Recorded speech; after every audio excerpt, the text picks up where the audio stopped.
ঘোষাটাকে যদি আমরা ব্যাখ্যা করি, এটাই ভাগবত পাবো, এটাই গোবিন্দের মহিমা পাবো, এটাই গোবিন্দের নাম পাবো, এটাই প্রকৃত ঈশ্বর কায় কাক সেবা করা লাগে সমস্ত তত্ত্ব দেখির পাবো। কত সহজভাবে শঙ্করদেব এই সুন্দর ঘোষাটা পেয়ে গেছে।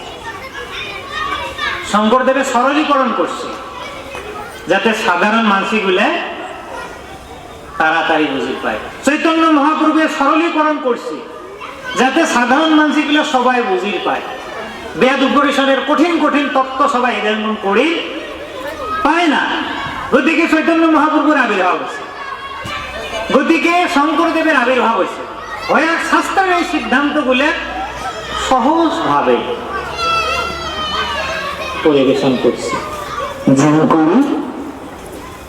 আদরের মাও ছোট্ট সাওয়া কোনার জন্য কঠিন সিদ্ধ ভাত খাবার পাবার নয়, ঝামুয়ে তরকারি খাবার পাবার নয়, মশলা দেওয়া তরকারি খাবার পাবার নয়, সেই জন্য একসাথে ডাল ফির অল্প শাকের টুকুরে চাউল দিয়ে একসাথে মিক্সার করে খিচড়ি বানায়, নদুরি বানায়। কেনে খাওয়াটা যাতে আরামসে খায়া উয়ের ডাইজেস্ট হয়, উয়ের যাতে স্বাস্থ্যর উন্নতি ঘটে পায়। কি গৌরব করে শঙ্করদেব সমস্ত শাস্ত্রের সিদ্ধান্ত যাতে এক কথাতে বোঝা যায়, সেই জন্য এই ঘোষাটা গায়া গেছি। শাস্ত্রের উত্তম গীতা ভাগবত, ধর্মের উত্তম নাম। সমস্ত শাস্ত্রের উত্তম শাস্ত্র কি উত্তম মানে শ্রেষ্ঠ শাস্ত্র গীতা আর ভাগবত। তাহলে শাস্ত্রের উত্তম গীতা ভাগবত। কেন গীতা ভাগবত অল্প সময় আমরা পরিবেশন করব। শাস্ত্রের উত্তম গীতা ভাগবত, ধর্মের উত্তম নাম। কলিযুগের যুগ ধর্ম কি নাম। চৈতন্য মহাপ্রভু পেয়ে গেছে, শঙ্করদেব এই কথাটা পেয়ে গেছে, কৃষ্ণানন্দ ব্রহ্মচারী মানিকপুর গুরুদেব তিনি এই কথাটা পেয়ে গেছে, প্রত্যেক বৈষ্ণবে এই কথাটা পায়, ধর্মের উত্তম নাম। তাহলে শাস্ত্রের উত্তম গীতা ভাগবত, ধর্মের উত্তম নাম, দেবের উত্তম। এটার অল্প আওয়াজ কম হয়েছে বলে। দেবের উত্তম দৈব কি নন্দনা। তাহলে দেবতার উত্তম দেব কায়? দৈব কি নন্দন। এই সমস্ত দেবতাগুলোর ভিতর শ্রেষ্ঠ দেব কায়? দেবর উত্তম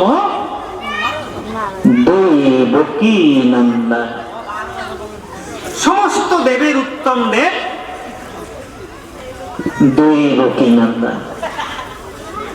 সেই জন্য ব্রহ্মদেবের ঈশ্বর পরম কৃষ্ণ সচ্চিদানন্দ বিগ্রহ অনাদিরাদি গোবিন্দ সর্ব কারণের কারণ। ব্রহ্মদেব কয়াদিল একমাত্র কৃষ্ণ এর পরম ঈশ্বর, উনি সৎ, উনি চিৎ, উনি আনন্দ স্বরূপ। তার উত্তম দেব কৃষ্ণ। হরে কৃষ্ণ।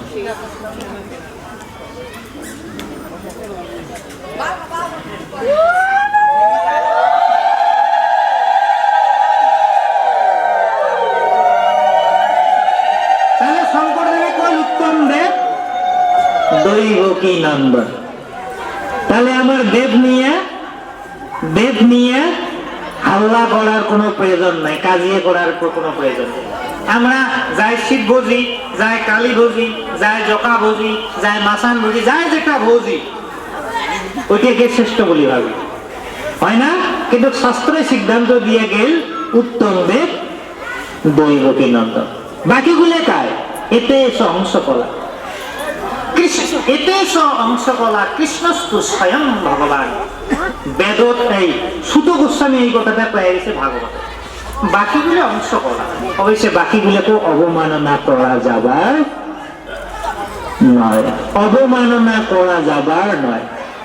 এলা যেমন মোর সর্বাঙ্গ শরীর, মুখ যদি কেউ সম্মান করে, মোর হাতটাক সম্মান না করে, হাতটাক যদি ডান দেয় মুখ ভাল লাগবে, হাতটাক ডান দিলে বেশিকে মুখেই লাগবে।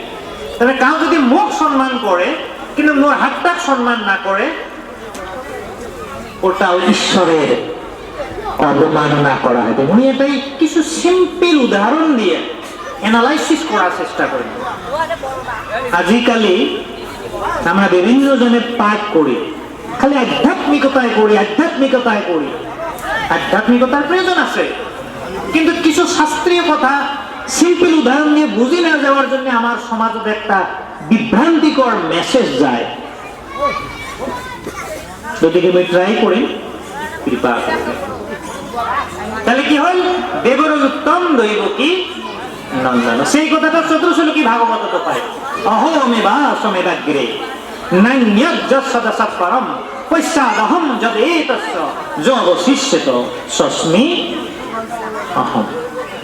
বিষ্ণুয়ে ব্রহ্মদেবকে এই কথাটা কইছে চতুর্শ্লোকী মহাভাগবত। অহম এব আসম এব অগ্রে। হে ব্রহ্মদেব, অহম এব মুয়ে একমাত্র, আসম মানে আসলুম, এব অগ্রে এই বিশ্ব ব্রহ্মাণ্ড সৃষ্টির আগত। নাইন্যজ্জসদসৎপরম, তুই বা তোর থাকি সৃষ্ট কামে আসিলে না। তাহলে মুখ থাকি তোর সৃষ্টি হল, এই বিশ্ব ব্রহ্মাণ্ডের মুখ থাকি সৃষ্টি হয়। আবার মুয়ে শক্তি যোগান ধরম, আবার মুয়ে মাজত থাকি পরিপালন করম, নারায়ণ বিষ্ণু রূপ ধরে পরিপালন করম। আবার মুয়ে শঙ্কর রূপ ধরে সবাকে সংহার। মুখ থাকি সৃষ্টি হয়, মুয়ে ব্রহ্মা রূপ ধরে সৃষ্টি করম, আবার মুয়ে পরিপালন করম বিষ্ণু রূপ ধরে, আবার শঙ্কর রূপ ধারণ করে মুয়ে সবাকে সংহার করম। তাহলে মুয়ে আদি, মুয়ে পরিপালক, মুয়ে অন্তিম। সেই জন্য বেশি দেবর উত্তম দৈবকে নন্দন। তজু চরণে করু প্রণাম। গতিকে হে কৃষ্ণ, তোর চরণ মই শরণাপন্ন, তো প্রণাম নিবেদন করছি। এই সামান্য একটু পয়ার শাস্ত্রের সমস্ত সিদ্ধান্ত লিখি আছে। তাহলে আইসো আমরা শাস্ত্রের উত্তম গীতার ভাগবতের রসময়ী, প্রেমময়ী, মাধুর্যময়ী ভাগবত কথা আমরা এটাই অল্প শ্রবণ করি।